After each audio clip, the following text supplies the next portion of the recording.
كلها مع بعض. هدمج المكونات دي كلها مع بعض وهنزل بنفس المج دقيق.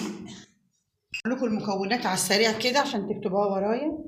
كوبايه ونص ميه دافيه، وكوبايه ونص حليب دافي، ومعلقه صغيره ملح، معلقه كبيره سكر، ومعلقه كبيره خميره، ومعلقه كبيره زيت، واتنين بيضه، واربع كوبايات دقيق.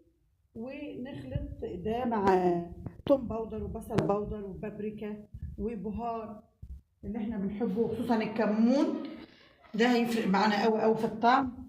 هننزل باول كوبايه من الدقيق ونقول بسم الله.